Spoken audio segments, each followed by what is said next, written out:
டேஸ்ட்டாக ஸ்வீட்டாக பிஸ்கெட் அல்வா எப்படி செய்யுதுன்னு பார்த்துடலாமா? வீடியோக்குள்ளே போகிறதுக்கு முன்னாடி சேனலை லைக் பண்ணுங்கள், சப்ஸ்கிரைப் பண்ணுங்கள். வாங்க வீடியோக்குள்ளே போகலாம்.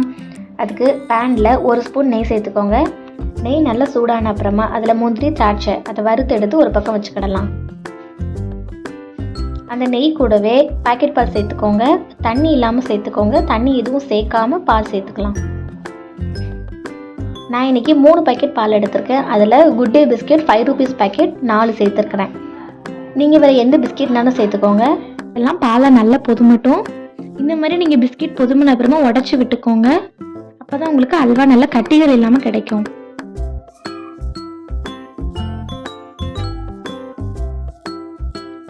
நல்லா கட்டிகள் இல்லாமல் கலந்து விட்டுக்கிட்டே இருங்க. அடுப்பு சிம்மில் போட்டு கலந்து விட்டுக்கோங்க, இல்லைன்னா உங்களுக்கு கட்டிகள் விழுந்துடும்.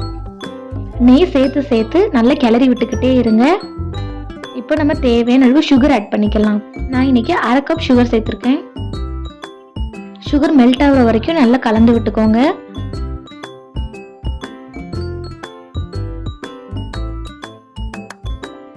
இப்போ நம்ம வறுத்து வச்சிருக்க முந்திரி, திராட்சை ஆட் பண்ணிக்கிடலாம். எல்லாத்தையும் சேர்த்து நல்லா கிளறி விட்டுக்கோங்க. பேன்ல ஒட்டாம வரும். இதுதான் பதம். அவ்வளோதாங்க. ரொம்பவே ஸ்வீட்டான டேஸ்டியான பிஸ்கெட் அல்வா ரெடி ஆச்சு. செஞ்சு பார்த்துட்டு எப்படி இருந்ததுன்னு கமெண்ட்ஸில் சொல்லுங்கள். மற்றும் ஒரு வீடியோவில் சந்திக்கிறேன். பாய் பாய்.